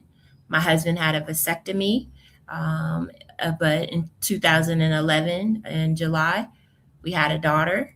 And so for me, I'm very Whoa, hold on. Hold on. Your husband had a vasectomy. So hold on. I'm not laughing, but okay, just all right. So was the daughter after the vasectomy? Yes, way after the vasectomy, like you're good, everything. Well, he need to get his money back. They are not 100%. They're not 100%. Yeah, Okay. it's not 100%. Okay. And so her name is Destiny. So we love her to death. I can say 100% certainty I would not be here if it wasn't for her. And so when you think of ancestors and the call, you would have to say the ancestor was like, okay, this girl is really crazy about family. She would want this child to see her grandparents, to see her uncle. And so let's put this in the mix. So probably 2000, and that was 2011. So it took me another 8 years for him to convince me to move to Sierra Leone. I had a good government job, as we would say. I worked for the Department of Taxation. I was a tax auditor. Had no intention of going to Sierra Leone. I basically believed all the propaganda. They sold us. They don't like us. Why would we go here? It's dirty. They're just backwards. Why would I leave the land of milk and honey to go to this place? So I convinced my husband, let's give it 2 years to sell his hotel. From the time that I came here, it's just like little breadcrumbs. I that's what I call them. And so when I got here, it just felt familiar. That the air felt familiar, the smells felt familiar. Definitely the faces felt familiar to me. And so I was like, well, who am I to make my husband sell his dream? Something that he's been working on all of his, since he's been in America, working day and night for this hotel. Who am I to say you need to sell it so that we can go back to America? So that was in 2019. 2020, COVID hit and just threw everything out of whack. And so we came back briefly for back to America, but I was still So before COVID hit, I had went to Bunce Island. And that's when I knew the story that we were not taken because we were savages eating each other. We were uncivilized and all the things that they tell you in so many ways. And in America, we were actually took because we could cultivate rice. We had a skill that they wanted but did not want to pay, right? We had medicinal skills. We were able to extract indigo from leaves. I learned that in one trip at Bunce Island. And another thing, Bunce Island only shipped to South Carolina and to Georgia. And so for that main reason, I felt like as an African American, we should know about Sierra Leone, because if you had a slave port that only shipped to America, that's an issue. And that's something that it should be taught. Long story short, I took the African ancestry test, and I'm from here. So then we got involved in the passport program. It was going pretty well. All of a sudden, it just broke down. It broke down. And I felt like we're missing the story. It broke down because of the stories that we are told on both sides, the people that were of the soil and the people that were taken from the soil. We don't know each other. We don't look at each other as family. And so there's no understanding. There's no understanding like how somebody from Sierra Leone would feel that way about us. But if you look at the stories that we were told about each other, you can see why there was a divide. And so I can definitely continue to add fire to the divide, add gasoline on the fire. Sorry. I can continue to do that, or I can think of a way to try to get our story out, to get us to have conversations, to allow us to start understanding that, yes, okay, yes, it's true. Maybe they did sell us, but I don't think it's just that. I think it's more complex than that. I think it's a conversation that you would really have to dissect it and break it down a couple of levels. We can't just go with, oh, they sold us. Okay, well, we're living in a place that didn't have to buy us, right? And so when I took all of that into consideration, I said, I have to write this play because I'm not here by a coincidence. I'm here because, in my opinion, somebody wanted to come back. Somebody wanted to come home again. And so I wrote this play for her because, like I said, it's too many coincidences for it just to be just something that is not being led. So that's how I wrote So it. you so are you saying like the spirit led you? It was like some type of spiritual incarnation that led you to endeavor into this artistic work, or do you have a history of creating artistic work like plays? Because I was going to research some of your past performances or your past No, works. nope. No, no. Okay. Mm-mm. I have not done anything. My daughter is, she works in theater. She's an actress. She lives in Philadelphia. And so she has been around. So I've been around theater for a while, and I do love theater. But to say that I ever wrote anything, no. Hey, if you guys don't know, I'm about to be Dori's son-in-law. Just want to put that on record.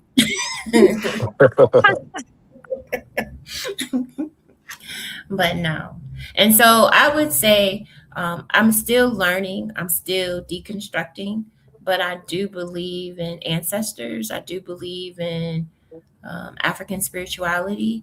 And I do believe that if somebody is snatched so violently from their home, torn away from their family, I do believe you carry that trauma in your DNA.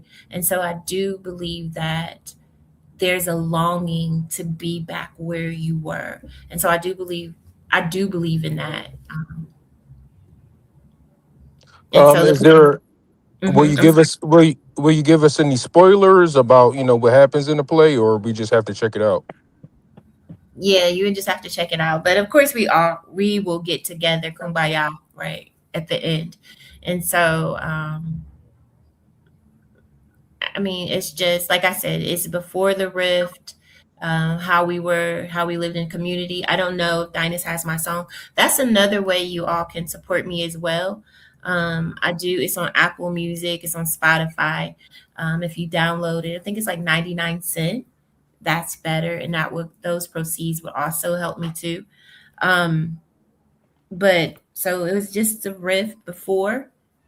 It's a brief part of the play, the disconnection when we were taken apart, and then the ancestors just working to make sure to bring that village back, just to make sure that the song is already heard in everybody and is carried through us, just to make sure that it's heard, and they just need to get it back before the third generation can so that the curse will set. It takes them 3 generations, or the Well, curse will be set. They'll be are you forever familiar? Are you disconnected. familiar with the film Sankofa? No, Aya told me about that. Yeah. I started watching it, but I couldn't. But I have seen it. Yeah, that's a very powerful piece, Sankofa. And the brother asked you, is this essentially ancestral work? And I would say yes, the Song of Njama is definitely ancestral work. Like Sankofa, we are our ancestors, and now it's finally been acknowledged, something that we African people have been knowing, that our physical body is a representation of our spirit. So we carry memory in our blood, we carry memory in our bones. So when we go back to relearn what we used to know, when we sang Kofa, we find our ancestors, and we find that they still speak to us when we listen. So one of the beautiful things about this production is that it is the telling of our shared story, not just those who are soil-born Africans, but those who are also diaspora-born Africans. It's our collective story. So it does repair the breach between us, and it restores our mind back to where we were before interruption. You all were talking about, the difference between Arab enslavement and Eurasian enslavement of our ancestors. When I go to focus on education, I actually like to go back before then, because I like to go back to where we were before those interruptions, to look at our ancient civilizations before somebody came and used our differences as divisiveness. So, to educe means to bring forth, to bring out. So what should be brought out in us when we watch works like the Song of Njama is the fact that we are African, because before there was a Sierra Leone, Sierra Leone is the country whose borders were decided by Europeans. That's not even our thing. It's the same thing as the plantation. That's not our thing. That was decided for us by somebody else. But we had our nations, and I do think we should take pride in our nations, because the differences that we have enhance us when we use them to enhance us, as opposed to dividing us. And that's something else I love about Dori's story, her life, not even just her story, but her life, that her bloodline on that side, on that matrilineal line, is Mende. She's married to a Simne man. We are the same. I didn't know your husband is Chimney and your Mende. That's interesting. Someone said in the comments, like, well, Turay isn't a Mende name. It's not, but Yeah, I saw it. It come from a northerner. I see someone called Cece, and it's from the north, because in the north we've got different last name to the south. But sometimes you have listen. Some of the Mende people are mixed with Mandingo people. So they tend to have different last names. So it's not, some of the Mende people are mixed with Fula. Like the Kai Kai Mende, they don't have last name. They don't have last name. So, and even Turay is not really originally a Temne last name. Turay belongs to the Mandingo people. But because of the intermarriages to the, because they have the borderline to the north, with the Susu, the Jalunka, and the Mandinka, they have there's no intermarriages. So this last name it's a myth, So it's not as clear as people like to make it look like. Yeah. So my husband's father is Susu. Exactly my point. And the Susu and the Temne, they're very close people. Yeah. All of us are very close people. As I tend to, look into the different cultures. Like, I've gotten quite a few African ancestry tests done, so I know 5 of my different African lineages. But even outside of that, just traveling, it's like we are the same people. We may call the Most High, by different names. We have slight variations, but at the core of it, whether we're looking all the way back at Nile Valley civilizations, to the last great civilizations in West Africa, we are the same people at our core. Another thing that I love about African ancestry tests is it goes back to your haplogroup, which goes back to the original mother, which goes back to the original fathers. And we see that we are the same people. We have slight variations in our expression, but at our core is understanding the divine within us. We don't tend to, in African spiritual sciences, look outside of us for the Most High without looking within first. We venerate our ancestors because we know that we can only get here through them. And we have a reciprocal cultivating relationship with the earth. And if we all can remember those things, then we may have different pieces to build on that foundation. But as Dori coming back home to Sierra Leone shows, through her marriage, through her family, just that once we get back to our root, it's actually those differences are things that should unite us and things that we should celebrate. And so I love that the Song of Njama starts before interruption, and then it ends with what happens when we reunite, when we remember who we are, the force that we become, to just be redemptive on this planet. Yeah, I mean, sister, that you just spoke. I mean, have you studied about the Ghana Empire, the Takur Kingdom? These are kingdoms that was around the eighth to ninth century. You know, because the Ghana and the Ouagadougou, Takur, absolutely. Wagadu, yes, yeah, Ouagadougou, Wagadu, absolutely. Yeah. yeah, Yeah. okay, So I homeschooled my children, yeah, and I did African centered curriculum. So I right, started with our civilization. So absolutely, I right, know a little bit. We have so much of a vast story, and vast histories yeah, that I don't know everything about everything. We're still learning. right, But absolutely, yeah, yeah, I do know about our great empires. And yeah, regarding Ghana, part of my Wagadu, lineage is well, right now I'm talking about, now we have this breakdown, right? So yeah, yeah. regarding the country right now, part of my Mm. ethnic lineage is Akan and Ave. So Okay, okay. yeah. Okay, because that's this were the two empire. I'm a Fuller by father side. Okay, the Takuru Kingdom is right next to the Wagadu. Okay, they were side by side around the same time. Okay, these were the kingdoms that was there before the invasion or the arrival, not even invasion, the arrival of the non-indigenous people, like you call the Tuaregs or the Arabs. Okay, because they came in first as traders. Okay, because obviously we know the Wagadu, it was known for selling salt and gold. And before the slave trade, this is what I was talking about earlier, the Trans-Sahara slave trade, before the Trans-Sahara slave trade kicks in. So this, if you want to understand the prehistoric Black Africa, times before the invasion of non-Africans, you need to look at those two kingdoms. Yeah. I think Africa's future ahead of itself is going to be more exciting than the past. I think we must have a foundation of, so we got to know the past. We were late in terms of recent literature, but never late, better late than never.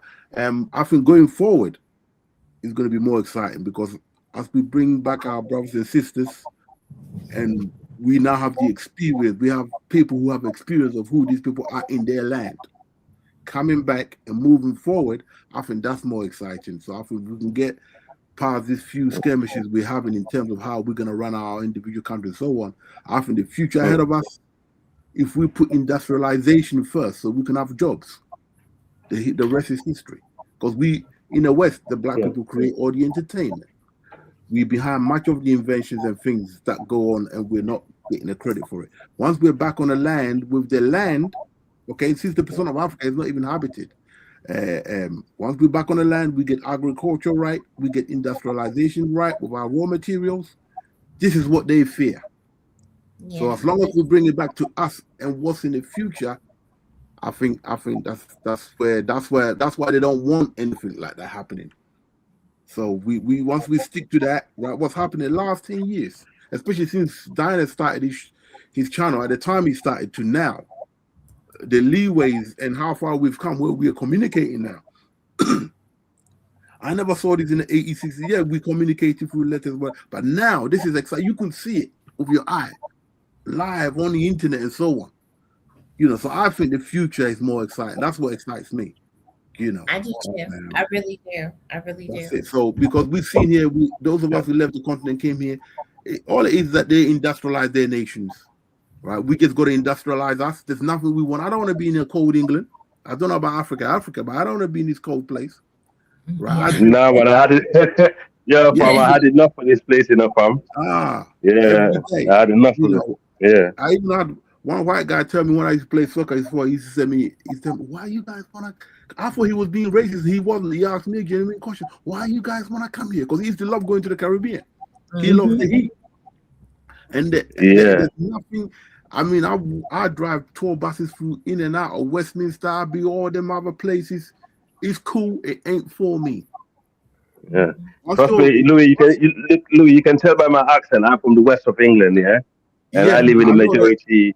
Yeah, you can tell now. I speak the farmer English. But the way your heart is, I know that there's some other place where you really belong. And it's like that with our Christian, non-Christian, with our brothers and sisters who come from the Caribbean, in America. Let's imagine we are back with all the access we got on the continent. Everybody have the PayPal link, so we're gonna pass the collection plate.